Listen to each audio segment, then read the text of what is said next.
आज के हमार संदेश के विषय बा महिमा खातिर बोलावल गईल। हमनी आजो मन के शांति पर चलत बढ़न संदेश श्रृंखला में से एक अनेक दृष्टिकोण विकसित करे के बारे में बात करत बानी।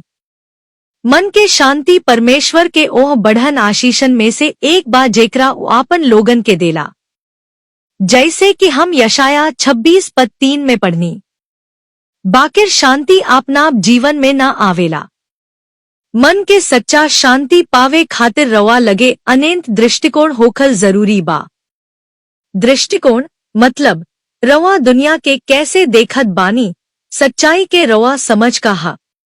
जब रवा लगे अनेक दृष्टिकोण होखेला त रवा ए बात के जागरूकता में जीबेला कि जीवन खाली ही वर्तमान जीवन तक ना सीमित बा। ए जीवन से आगे भी एगो जीवन बा, आउ जीवन अधिक महान, अधिक सच्चा आ अधिक अच्छा बा। अनेक दृष्टिकोणी बात के पहचानेला कि हर दुख, पीड़ा, हानि सब अस्थायी बा। आजे जीवन आगे आवे वाला बा, ओह में पुनर्मिलन होई, पुनर्स्थापन होई, आ हमनी के उतना प्रतिफल मिली जे ई जीवन के कठिनाई से कहीं बढ़ल बढ़िया होई। अनेक दृष्टिकोण रवा के भविष्य खातिर उम्मीद देला, मतलब आने वाली भलाई के निश्चित आस। आई रवा के अभी के समय में भी मन के शांति देला, काहें कि रवा जानत बानी की जे आगे होखे वाला बा, ओ के आधार पर अंत में सब ठीक हो जाई, चाहे ई जीवन में ना होखे, बाकिर आगे के जीवन में जरूर होई। अनेक दृष्टिकोण विकसित करे के कुंजी ई समझ में बाकी हमनी परमेश्वर के एगो दिव्य योजना के हिस्सा बानी। ई योजना संसार के सृष्टि से पहिले शुरू भइल आई जीवन के बाद पूरा हुई। ई योजना परमेश्वर के अपन परिवार बनावे के इच्छा बा, जवन परिवार के साथ उ सदा सर्वदा प्रेम के संबंध में रहे। सर्वशक्तिमान परमेश्वर मनई के यह खातिर बनवलन की वो पर विश्वास के द्वारा उ लोग होकर बेटा बेटी बनस। आई दुनिया के आपन परिवार के घर बनवलन। इफिसियों 1:4-5, यशाया 45:18। बाकिर परिवार आ परिवार के घर पाप के कारण बर्बाद भइल, जब पहिले आदमी आदम पाप कलस। ओकरे पाप से भ्रष्टता आ मृत्यु पूरी सृष्टि में फैल गईल। उत्पत्ति 2:17 अध्याय 3:17 और 19। रोमियो 5:12 में लिखल बा, जब आदम पाप कैलस त पाप पूरा मनुख जाति में घुस गईल। ओकरे पाप से मृत्यु दुनिया में पसरी, आ एही से हर चीज बूढ़ होखे लागल, मरे लागल, काहे कि सब पाप कैले बाड़न। आदम के पाप के कारण सब मनई स्वार्थ के प्रवृत्ति लेके जन्मेला, आ पाप के द्वारा परमेश्वर से स्वतंत्र होखे के रास्ता चुन लेला, जैसे उ लोग परमेश्वर के परिवार के योग्य ना रहेला। रोमियो 3:23। आदम के पाप होती परमेश्वर आपन योजना प्रकट करे लगलन कि उ कैसे ही नुकसान के दूर करी है, आपन परिवार आ घर के वापस ले आए हैं यीशु के द्वारा, जवन स्त्री के वंश कहलाइलन। उत्पत्ति 3:15। यह योजना के उद्धार अथवा मुक्ति कहल जाला। यीशु पहली बेर धरती पर यह खातिर आइलन की क्रूस पर आपन बलिदान द्वारा पाप के दाम चुकाई हन, आ पापी मनई खातिर परमेश्वर के परिवार में लौटे के रास्ता खोली हन। पहला पत्रस 3:18। यीशु फेरू अहें धरती से हर पाप, भ्रष्टता आ मृत्यु के हटावे खातिर, आ ओकरा के फेरू से एक सदा के घर बनावे खातिर, जैसन बाइबल में नया स्वर्ग आ नई पृथ्वी कहल गयल बा। परमेश्वर के पूरा परिवार पुनरुत्थान द्वारा अपने शरीर से फेर जुड़ जाई, आ परमेश्वर आ ओकर छुड़ावल बेटा बेटी धरती पर सदा सर्वदा रहे। स्वर्ग धरती पर होई। प्रकाशित वाक्य 21 और 22। हमनी काफी समय से पौलुस के लिखल ओह बात के अध्ययन करत बानी, जेमे उ बतावत बाड़न की यीशु मसीह के सुसमाचार प्रचार करत कैसे कैसे कठिनाई झेले परल। पौलुस लगे अनेक दृष्टिकोण रहे। पौलुस 2 कुरिन्थियों 4:17 और 18 में लिखेला, हमार आज के दुख बहुत छोट बा, आ बहुत दिन ना चली। बाकिर ये सब हमनी खातिर अत्यंत महान आ सदा रहेवाली महिमा उत्पन्न करेला। एक कारण हमनी ओह चीजन पर नजर ना लगावतानी जे अभी देखात बा, बाकिर ओह चीजन पर जे अभी दिखाई ना देत, काहे कि जे देखात बा वो अस्थाई बा, आजे आवे वाला बा उस सदा खातिर रही। पौलुस समझ गयल रहल कि ए जीवन के बाद वाला जीवन जे अनंत बा, ओकरे तुलना में ओकर दुख बहुत छोटा क्षणिक बा। उई भी जानत रहल कि समस्याएं ओकरे खातिर एक महान महिमा तैयार करेली। उत्पन्न करे के यूनानी शब्द के अर्थ बा पूरा कर देना, सिद्ध कर देना, उपलब्ध करा देना।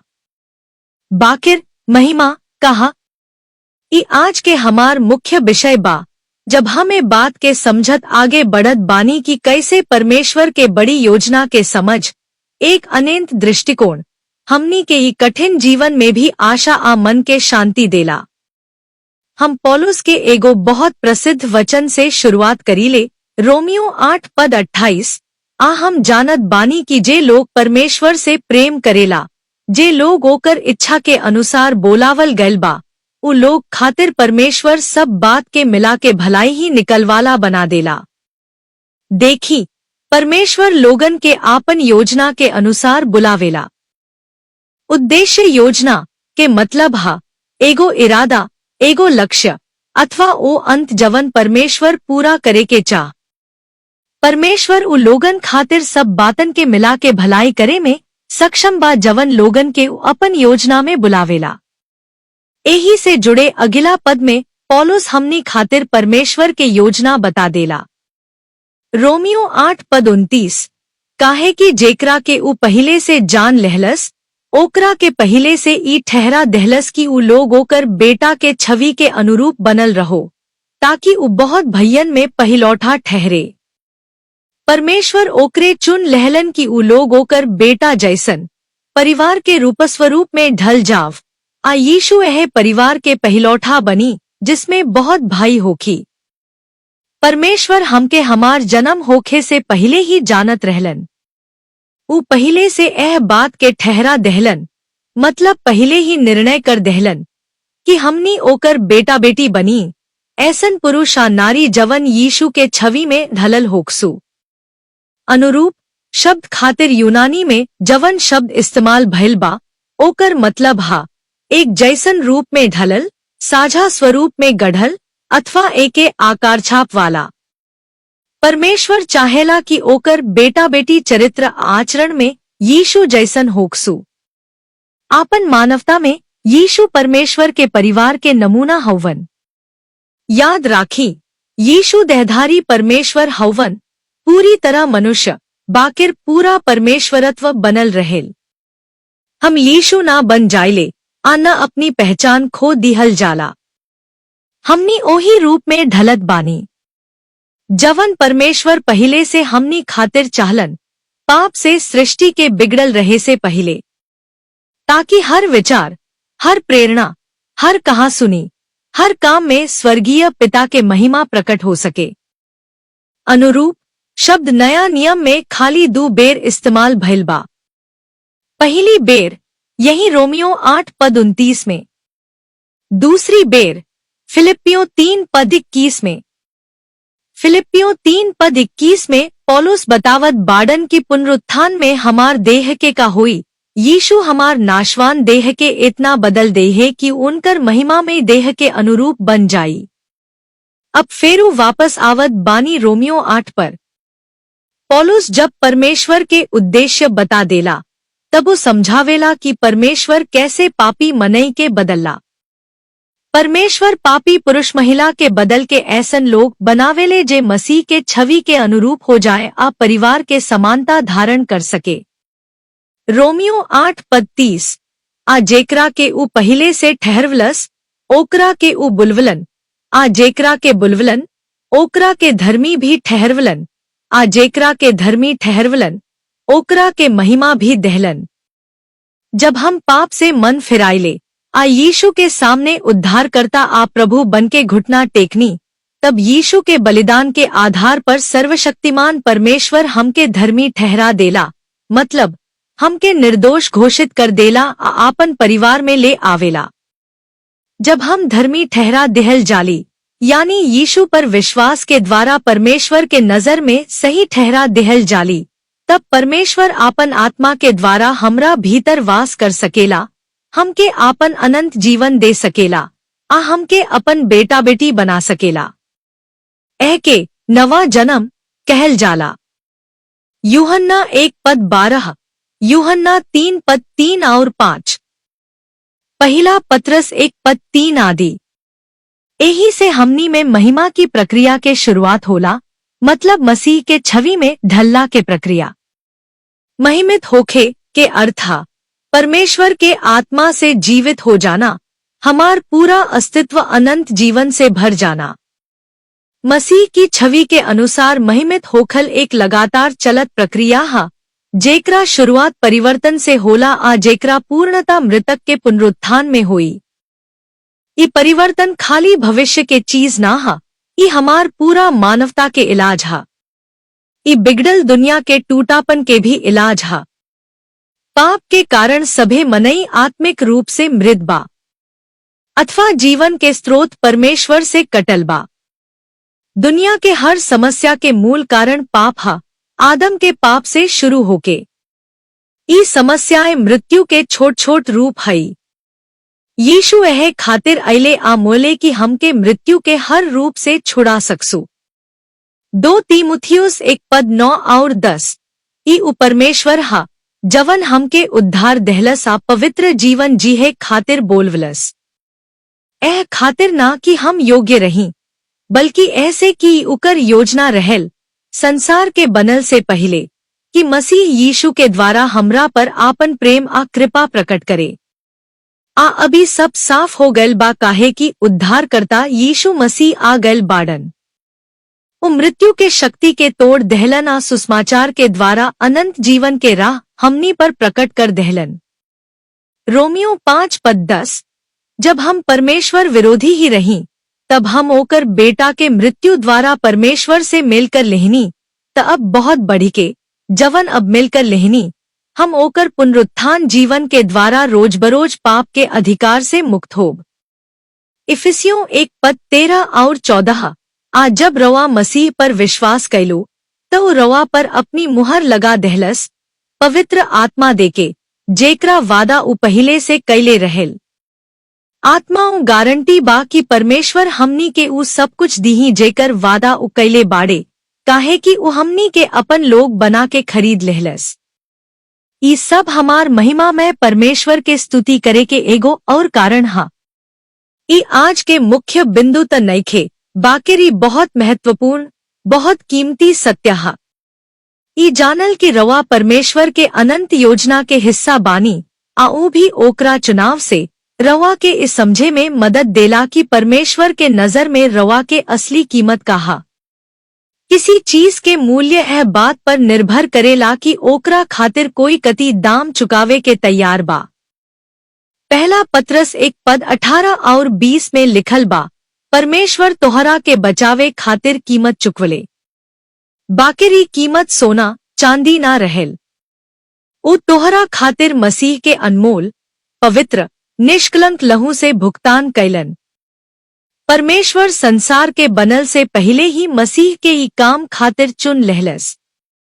बाकिर अभी आखिरी दिनन में मसीह सबके सामने प्रकट भइलन। आई सब तोहरा खातिर भइल। पौलुस जानत रहल कि जीवन के कठिनाइयां हमनी खातिर अत्यंत महान आ अनंत महिमा उत्पन्न करेली। 2 कुरिन्थियों 4:17।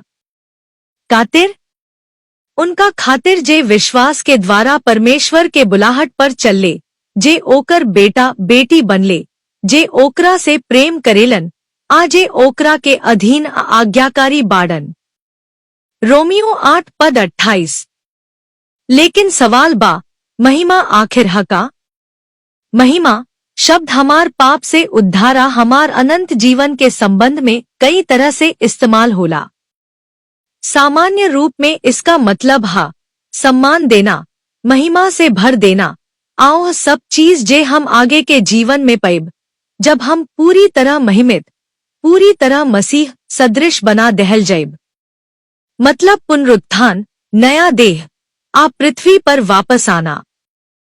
पौलुस पुनरुत्थान आप पूरी सृष्टि के नवीनीकरण के संदर्भ में लिखेला कि जब यीशु फेरू से यह संसार में आई हैं तो खाली मृतक ना उठाई बल्कि पूरी सृष्टि मृत्यु आ विनाश से आजाद कर दहल जाई। रोमियो 8 पद 18 और 21। हम अभी जौन कष्ट झेलत बानी वो महिमा के सामने कुछो नइखे जे प्रभु हमके आगे दीही। पूरी सृष्टि और दिन के इंतजार में बाद जब वो परमेश्वर के बच्चन के साथ मृत्यु आक्षय से पूरी आजादी में हिस्सा ली।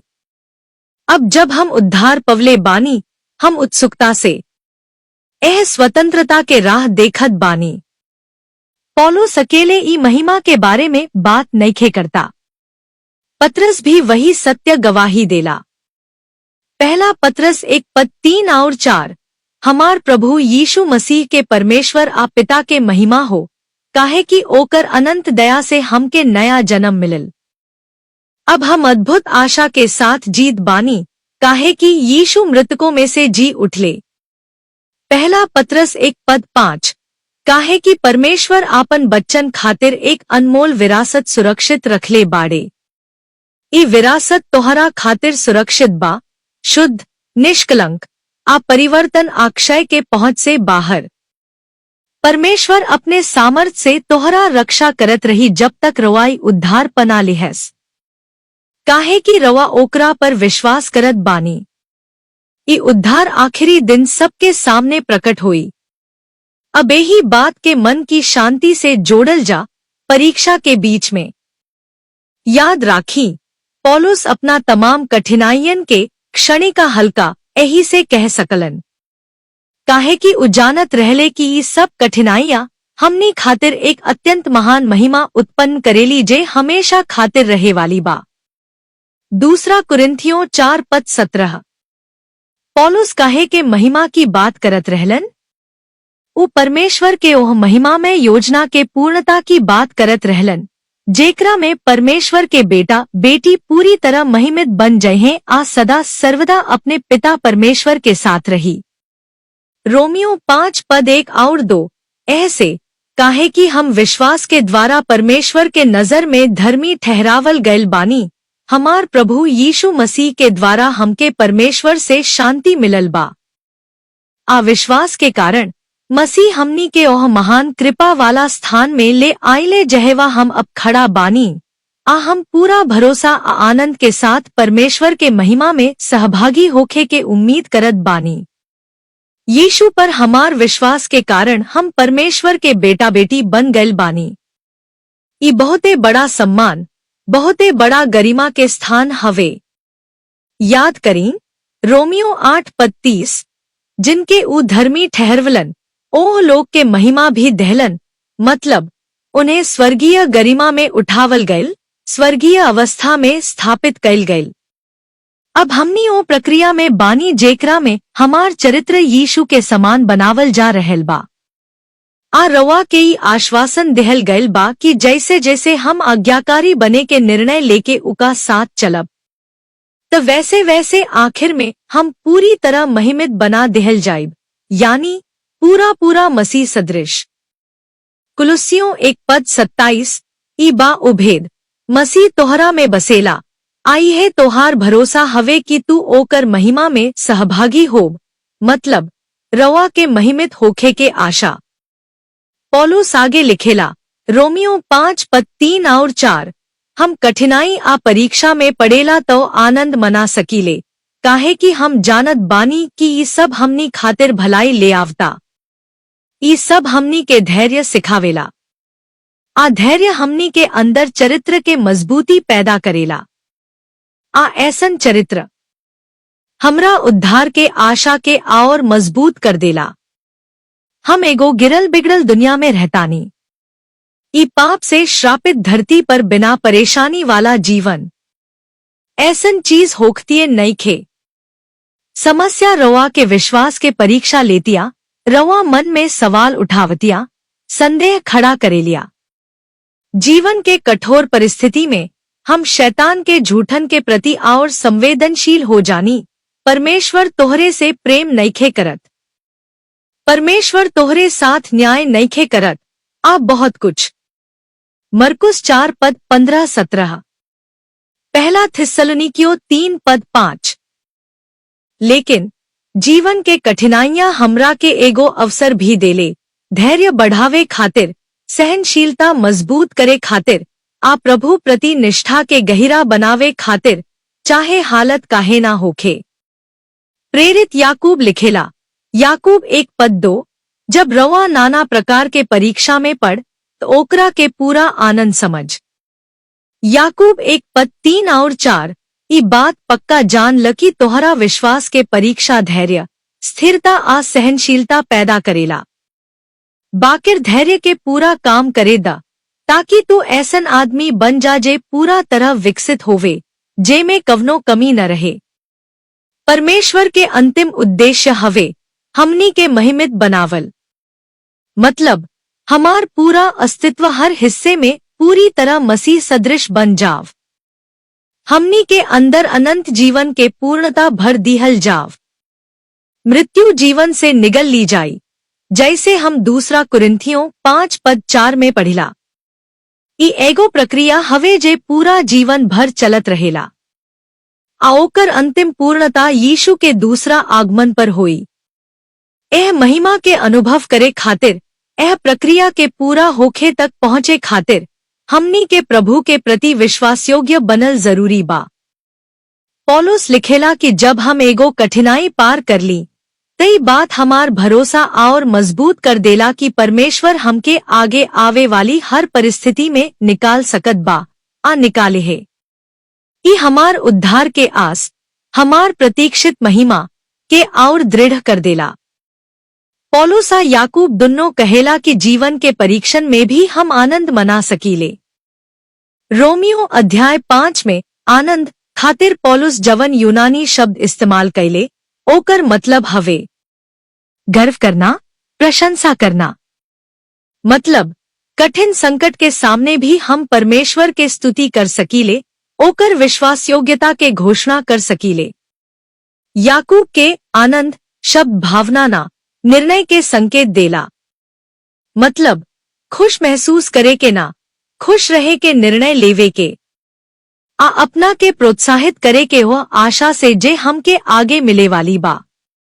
एहू शब्द के इस्तेमाल पौलुस तब करता जब लिखेला, हम दुखी होखे के बादो फेरो आनंदित रहिला। दूसरा कुरिन्थियों 6:10। पौलुस आ बाकी प्रेरित जानत रहले कि जीवन के कठिनाइयां परमेश्वर द्वारा इस्तेमाल भइल चीज हा। ओका उद्देश्य पूरा करे खातिर, ऐसन परिवार बनाए खातिर जे पुरुष आ नारी से बनल होखे जवन पूरी तरह मसीह सदृश हो जाव। ऐसे ऊ लोग कठिनाई के सामना करतियो आनंदित रहत रहले। ऊ जानत रहले कि अगर हम परमेश्वर के प्रति विश्वासयोग्य बनल रहेब, त हम निश्चित रूप से परमेश्वर के महिमा के अनुभव करब। एहकर मतलब महिमित होखे के प्रक्रिया पूरा हुई। हम पूरी तरह मसीह के छवि के अनुरूप बन जाइब। पहला यूहन्ना 3:2। प्रिय भैयन, अब हमनी परमेश्वर के बच्चा बानी, आई अभी प्रकट नइखे भइल कि हम का बनी। बाकिरी जरूर जानत बानी कि जब वो प्रकट होई, त हम ओकरा जैसन हो जाइब, काहे कि हम ओकरा के ओही रूप में देखब जैसे उबा। जब हम मरीब, त हम एगो महिमामय जगह में प्रवेश करब, मतलब वर्तमान स्वर्ग में। आ फिर यीशु के साथ धरती पर वापस चली आइब जब धरती नया बनावल जाई आ फिर से पुनर्स्थापित कैल जाई। भजनकार लिखेला, भजन संहिता 73:23 और 26, हम सदा तोहरे साथ रहत बानी, तू हमार दाहिना हाथ धरे रहेला। तू अपन सम्मति से हमरा अगुवाई करेला, आ फिर तू हमके महिमा में ले लेब। स्वर्ग में तोह से अलग हमरा कवनो और ना चाही। धरती पर भी तोह से हटके हमरा कवनो चीज ना चाही। हमार देह आ मन कमजोर पड़ सकेला, बाकिर परमेश्वर हमार मन के शक्ति हवे, आ हमार हिस्सा सदा सर्वदा खातिर, हम महिमा खातिर बोलावल गैल बानी। परमेश्वर के उद्देश्य पूरा हुई। यही बीच हमें भरोसा में जी सकीले कि परमेश्वर हर परिस्थिति में काम करत बा ताकि हर बात ओकर अंतिम योजना ओकर परिवार के पूरा करे में सहायक बन सके। वो बुराई से भी भलाई निकाल लेला। आओ हमके तब तक संभाले रही जब तक वो हमके बाहर ना निकाल ले। यह हमनी के आशा हवे। आजे आगे आवे वाला बा ओह पर ध्यान केंद्रित करे से हमनी के अभी के समय में मन के शांति मिलेला। अगला हफ्ता फेर मिली। प्रभु रवा सबके आशीष दी। आमीन।